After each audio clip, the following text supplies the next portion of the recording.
Y bueno, te voy a hablar un poco de cómo sospechar hemofilia y otras coagulopatías del lado de vista, del punto de vista clínico, ¿no? Porque primero debemos de tener una sospecha clínica, después realizar los exámenes de laboratorio adecuados para poder tener un diagnóstico correcto.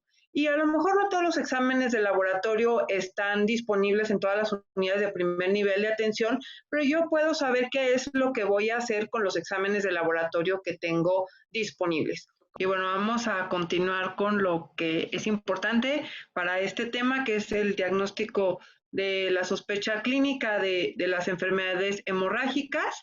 Y bueno, como en esta diapositiva ya vimos un poco lo que vimos con la doctora Sánchez, que la hemostasia pues es un sistema en el que hay varias partes, no los voy a repetir, en el que participan los factores de la coagulación. Pero para poder hacer el diagnóstico de una probable diátesis hemorrágica o una coagulopatía, pues debemos de tener la presencia de los síntomas hemorrágicos, que son fundamentales, las alteraciones en las pruebas de laboratorio, si hay hemorragias tras cirugías o alguna técnica invasiva, por ejemplo, extracciones dentales, o a veces simplemente vamos a tener los exámenes de laboratorio alterados y los vamos a encontrar como un hallazgo. Debemos de hacer una historia clínica completa de todos los antecedentes de nuestro paciente, ver si la hemorragia es local o generalizada, si puede tener un origen hereditario, es decir, si hay otros familiares afectados o es adquirido. También es hereditario si yo he tenido esas manifestaciones clínicas hemorrágicas toda mi vida o las estoy teniendo ya en una edad más tardía. La localización, si la hemorragia es generalizada o es simplemente en un lado, por ejemplo, la epistaxis si es de un solo lado, pues yo voy a pensar que es algo local más que algo familiar. Si realmente existe la tendencia hemorrágica, es familiar o es adquirida, afecta la hemostasia primaria o la hemostasia secundaria en la parte de la formación de fibrina, está asociada a alguna otra enfermedad, o sea, esto es porque, no sé, el paciente toma anticoagulantes y está teniendo manifestaciones hemorrágicas, o está asociada a la ingesta de medicamentos. Hay una posible alteración hemorrágica, o sea, yo me debo de preguntar esto siempre y confirmarlo por pruebas de laboratorio en medida de lo posible. O decir, bueno, requiere pruebas que no tengo a la mano y voy a referir a los pacientes. ¿Y cuáles son estas manifestaciones clínicas hemorrágicas? Porque a veces no vamos a saber exactamente cuáles son. Pues bueno, de la hemostasia primaria, que es la que tiene que ver con el vaso sanguíneo y con las plaquetas, las manifestaciones van a ser petequias, que son estos pequeños puntitos rojos, que también a veces le llaman púrpura, equimosis, que es un conjunto de petequias o una extravasación de sangre mayor a 0.5 centímetros, puede también haber epistaxis, gingivorragia, ¿no? Aquí, este es un muy aparatoso, pero muchas personas van a tener gingivorragia a veces solo cuando se cepillan los dientes en ausencia de manifestaciones de infección de la cavidad oral o la hemorragia uterina anormal. Y esto es muy frecuente que se presente sobre todo en mujeres adolescentes y hay que saber evaluar. ¿Y cuál va a ser las manifestaciones clínicas de la hemostasia secundaria? La formación de hematomas, la hemorragia en tejidos blandos, que no se relaciona directamente con el traumatismo que lo originó, o hemorragia posquirúrgica o postraumática anormal.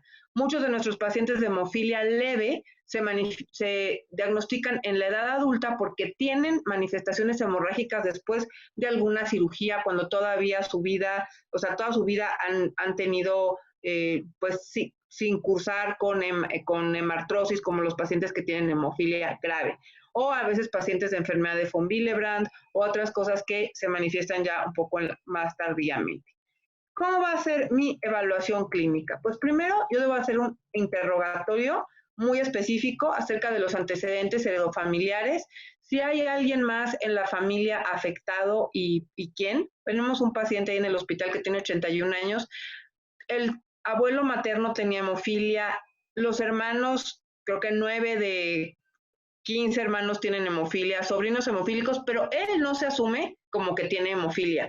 Entonces es muy importante que sepamos si hay o no manifestaciones, o sea, hay antecedentes heredofamiliares, pero a veces no las va a haber porque hay muchos pacientes que son, o muchas enfermedades que son recesivas, entonces a veces no las habrá, pero siempre tenemos que preguntar dirigidamente si hay otros pacientes, otros familiares afectados con o sea, equimosis, epistaxis, hemorragia uterina normal, que hayan tenido problemas o transfusiones en cirugías, etc. La historia personal de hemorragias, esta ha sido espontánea, o sea, que me salgan moretones de la nada, postraumática, después de golpes mínimos o después de eventos quirúrgicos que hayan generado una gran hemorragia y cuánto ha durado la hemorragia. Habrá pacientes que dicen, no, es que yo tengo epistaxis todo el tiempo, y sí, o sea, tiene gotitas, pero hay pacientes que tienen 10 minutos de duración o que tienen periodos menstruales muy abundantes o que después de las cirugías han tenido hemorragias. Pero nunca podemos aceptar el así es normal como una respuesta, porque en una familia donde corre una enfermedad hemorrágica, todas las personas están afectadas por manifestaciones hemorrágicas y consideran que eso es normal.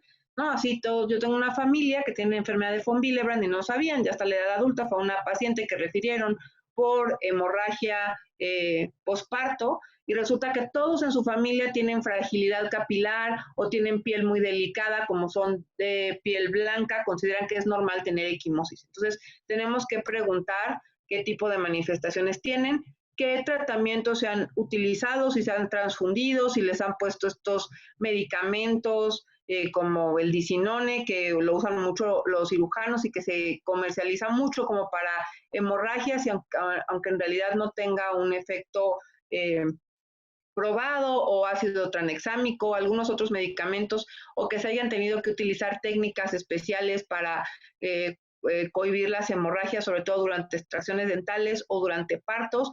Muchas veces no se tiende a dar la importancia a estas hemorragias, entonces hay que preguntarle a las mujeres también si han tenido anemia después del parto, y si esta anemia ya estaba o se presentó después. Las cirugías también, otra manifestación es la mala cicatrización, que dicen los pacientes, aunque en realidad son dehiscencias de las heridas por falta de los factores de la coagulación. En este artículo que se publicó en el 2013, define cuáles son qué es una hemorragia anormal, ¿no? Entonces, por ejemplo, epistaxis es cualquier hemorragia nasal que cause una interferencia o estrés con las actividades sociales, o sea, que yo restrinja mis actividades sociales porque tengo una epistaxis, ¿no? La hemorragia cutánea, los moretones o las equimosis son considerados significativos cuando miden más de 1 centímetro en áreas expuestas, ¿no? Si tengo hemorragias con cualquier cortada superficial, por ejemplo, hay pacientes que se rasuran y tienen cortadas que duran meses o que necesitan que se estén poniendo a cada rato un curita porque se llena de sangre, eso también me va a llamar la atención. La hemorragia de la cavidad oral va a ser significativa cuando yo escupo con sangre, o sea, a la hora de enjuagar, o que la erupción de los dientes cause hemorragia, ¿no? La erupción dental no debe de causar una hemorragia que dure más de 10 minutos, ¿no? O que me muerdo el cachete, ¿cuántos nos hemos mordido el cachete? Y la mayoría de las personas, pues no les va a durar mucho esa hemorragia. Pero si esa hemorragia dura 10 minutos, pues entonces yo tengo que pensar que esa hemorragia es anormal. Entonces, el interrogatorio, las preguntas que yo voy a hacer a mis pacientes tienen que ir dirigidas a qué es una hemorragia anormal. Y yo como médico tengo que saber qué es una hemorragia anormal. Por ejemplo, una extracción dental, si hace que el paciente regrese al dentista porque tiene hemorragia o requiere la aplicación de medicamentos, o sea, ya sea de fibrinas adhesivas o de estas gasas hemostáticas, pues podemos pensar que puede ser anormal. Toda cirugía, toda hemorragia quirúrgica que sea más allá de lo que yo espero que sangre mi paciente o que requiere una reintervención que no sea de origen quirúrgico, es algo anormal. Y la menorragia, que sea, o la hemorragia uterina normal, que es cualquier hemorragia menstrual que interfiere con las actividades del día a día. Y muchas veces no hablamos de la menstruación ni como mujeres ni como médicos para saber qué tanto, ¿no? O sea, consideramos que es normal no querer ir a la escuela porque tienes una hemorragia menstrual o que te cause demasiado dolor y eso hay que evaluar. Esto es el VATS, que ya lo vimos con la doctora Sánchez, la epistaxis, ¿no? Los moretones, las heridas menores, cavidad oral, tienen su puntuación desde -1, 0, 1, 2, 3, 4, no lo voy a repetir, pero aquí los podemos ir sumando, ¿no? Aquí están otros, también hay menorragia, hemorragia posparto, hematomas musculares, hemartrosis, hemorragias del sistema nervioso central y algún otro sangrado, ¿no? Como cordón umbilical, cefalohematoma, sangrado postcircuncisión, postvenopunción. También hay pacientes que les toman exámenes de laboratorio y se les hacen grandes quimosis o grandes hematomas. Las mujeres muchas veces buscan atención médica por estas hemorragias uterinas disfuncionales y les dan tratamientos hormonales, muchas veces el implante, y a la hora de colocar el implante subdérmico hacen hematomas muy grandes, muy aparatosos. Eso también son hemorragias anormales. Entonces, si mi paciente tiene mayor de 3, considero que es una hemorragia significativa que puede requerir una atención, ¿no? Entre más crece un paciente, o sea, un niño tendrá menos oportunidades de tener retos hemostáticos, porque a lo mejor no va a tener cirugías, no va a tener extracciones, pero conforme avanza la edad, sobre todo las mujeres tienen más oportunidad de tener retos hemostáticos que me pueden hacer pensar que tienen una enfermedad hemorrágica. No solo la hemorragia uterina disfuncional, o sea, no todas las mujeres con hemorragia uterina disfuncional tendrán una coagulopatía congénita o adquirida, pero hasta el 30% de las mujeres lo pueden tener. Entonces tenemos pues esquema que me va a ayudar a saber cuánta es la cantidad de hemorragia. Antes no, ahora existen las copas menstruales y podemos medir más finamente la cantidad de menstruación, pero si no tenemos uno de estos alarmas, pues podemos hacerlo con toallas o con tampones. Aquí son los días de la semana que dura la menstruación, se pueden poner más, o sea, hasta los que se necesiten, habrá quien llegue hasta el 15, o sea, porque hay pacientes que tienen 15 días de hemorragia y vamos a ir sumando, ¿no? También ya hay aplicaciones del teléfono que tienen este esquema que se puede ir poniendo. Yo le voy a sumar un punto si está poco usada la talla, ¿no? Moderado 5 y 20, ¿no? Si está súper llena la toalla o si tengo que usar toalla y tampón, lo voy a sumar. Y si hay coágulos, si es pequeño, es más un punto, y si es grande, más 5 puntos.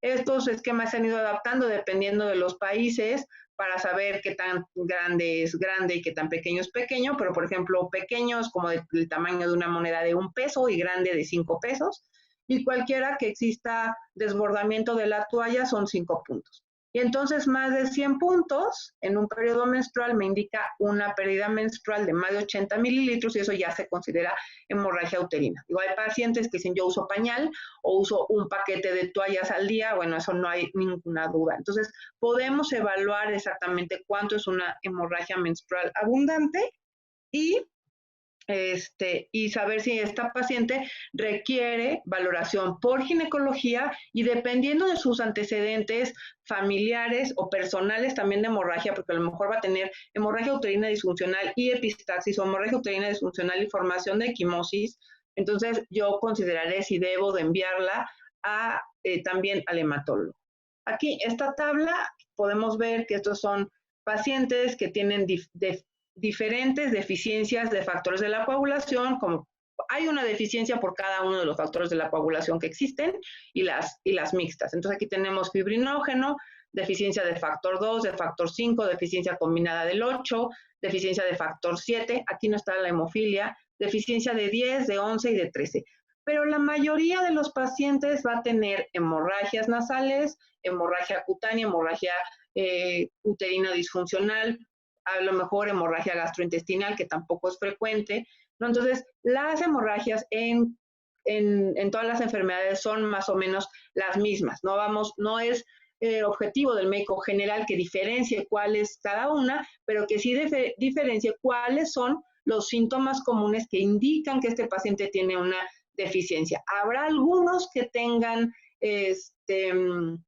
hemorragias musculares, que es frecuente, por ejemplo, la de fibrinógeno factor 2, Y las hemorragias articulares sí son más frecuentes en los pacientes que tienen deficiencia de factor 8 y de factor 9 en algunos tipos de enfermedad de von Willebrand y, por ejemplo, en deficiencia de factor 2 o de factor 10 puede haber.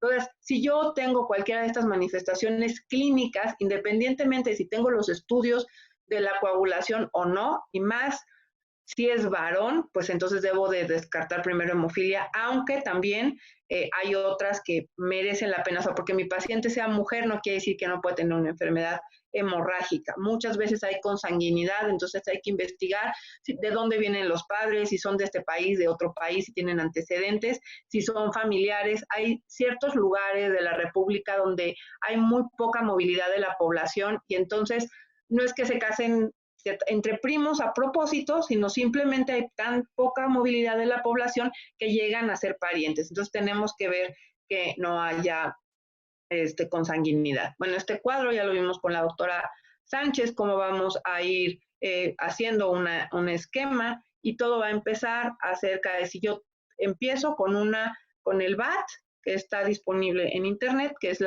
el Bleeding Assessment Tool, que es un cuestionario que ya está estandarizado. No lo tenemos estandarizado en español y en México, pero bueno, nos da mucha utilidad y podemos hacer cuando menos unos tiempos de coagulación y estudios de función renal y función hepática para descartar que eso sea, que las alteraciones que estoy viendo sean por eso, y entonces podemos empezar a evaluar a nuestros pacientes. Ya podemos ver que cuáles son las posibles causas de enfermedades hemorrágicas con pruebas de coagulación normales, porque eso puede pasar, que yo tenga todo normal, pues pueden ser de las congénitas, trombocitopatías, o sea, enfermedad de las plaquetas, enfermedad de von Willebrand, o sea, que los estudios estén normales no quiere decir que mi paciente no tenga una enfermedad, y eso es muy importante. Aquí en este tipo de enfermedades lo que manda es la clínica. Si mi paciente tiene clínica hemorrágica, yo lo debo de estudiar.